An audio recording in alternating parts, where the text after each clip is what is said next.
I'm a chef on a yacht, and we're going on a 2-month trip this summer. We'll have anywhere from 6 people on board to 24 people.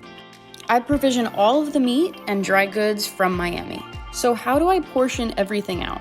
Portion control definitely takes some practice and experience in the industry.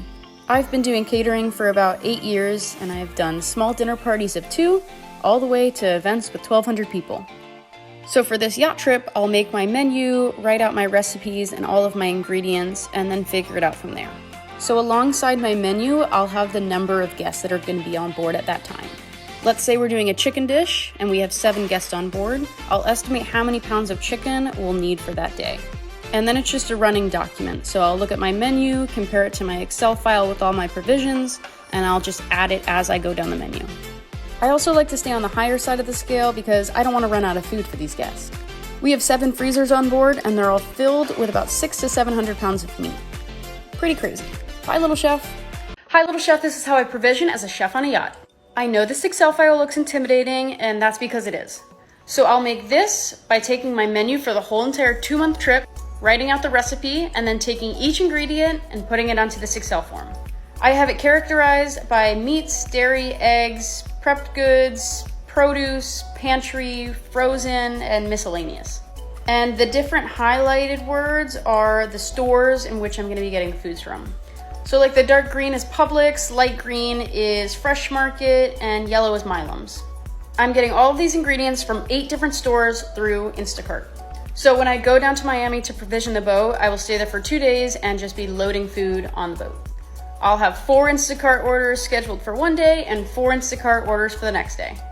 So each of these orders is ranging from like $1,000 to $3,000. Thankfully, the crew's there to help me with all the heavy lifting because we bring about 600 to 700 pounds of meat on board. Bye, little chef. I work as a chef on a yacht, and this is how I provision. This trip is about 2 months long, and we have anywhere from 6 to 24 people on board. So, of course, you can expect a lot of food. All meats and dry goods are provisioned out of Miami. Once you get down to the Bahamas, you can't rely on the grocery stores for having exactly what you need. We have 7 freezers on board to hold all of this meat. It's about 600 to 700 pounds of meat. There's actually a whole cow on board. Her name's Brownie. And there's also tons of storage space for dry goods. I use Instacart to deliver everything directly to the yacht. I have a total of 8 different deliveries coming in just 2 days. This saves me tons of time. The Instacart delivery pulls up right to the house, and we have a big cart that carries everything back to the boat. It's super efficient. And thankfully, I have the amazing crew to help me carry everything. Tomorrow, I'm gonna break down the cost of all of these provisions coming on board. So follow along to see what it's like to work as a chef on a yacht. Bye, little chef. I'm a chef on a yacht, and this is how much provisions cost for a 2-month trip. The owner's got a whole cow at auction. I have no idea how much that cost, but her name was Brownie, and she's in our freezers on board now. The Costco order cost $2,703.82, and this order mostly consisted of meat, dairy, eggs, and paper products. The Sam's order cost $846.97. Fresh Market, $1,249.85. Publix, $1,083.67. I got most of my sauces and condiments from Publix. And then anything I couldn't find at Publix, I got at Milam's. Spent $389.70 there. Sodas, water, protein powders came from BJ's. Spent $551.53. Got some specific foods at Sprouts for $144.32.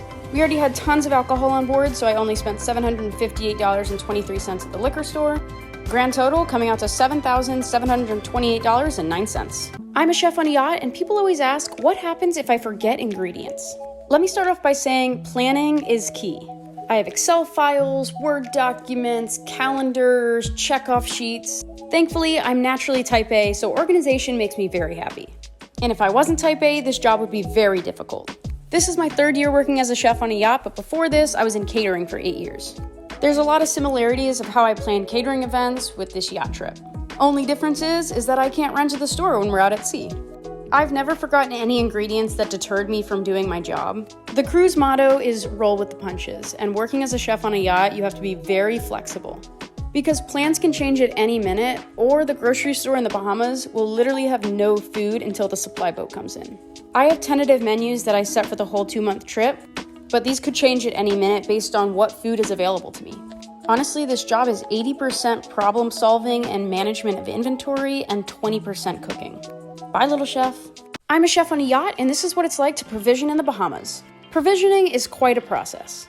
It's not like I can hop in my car, drive a mile up the road, and be at a grocery store. While we're sitting at anchor or in the marina, we're keeping an eye out for a supply boat to come in. Once we get that signal, we wait about 4 to 5 hours, and that gives them some time to unload the supply boat and get it into the grocery store.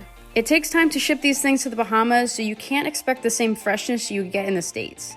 And definitely don't expect the same prices. $12 for some strawberries, $9 for a little pint of blueberries, $9 for apples, $8.50 for broccoli, crazy stuff.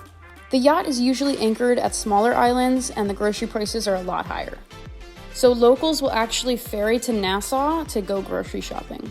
It's always a hit or a miss. Sometimes you get moldy fruits and vegetables, and sometimes they're pretty fresh. Getting non-wilted spinach and green lettuce is a miracle. And as you can see on my stupid little face, I am very happy. Bye, little chef. I'm a chef on a yacht, and this is where we store everything for our 2-month trip.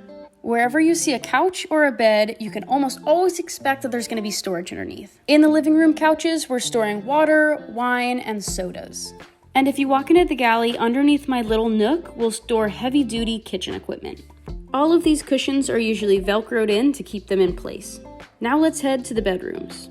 So like I said, any piece of furniture usually is part storage. Underneath the master and guest beds are all storage. More wine and beer will be stowed here. In the hallway, we have hidden doors that hide pantry space and a refrigerator and freezer. In this hallway fridge, I store all dairy and eggs, and in the freezer, we store Brownie, the cow that we brought on board. This is the bar area that doubles as storage and a sink. Let's head downstairs to the first level, and look at this, more hidden doors. This is some extra storage space that I use as part of my pantry. And this is the hole that stores 6 freezers.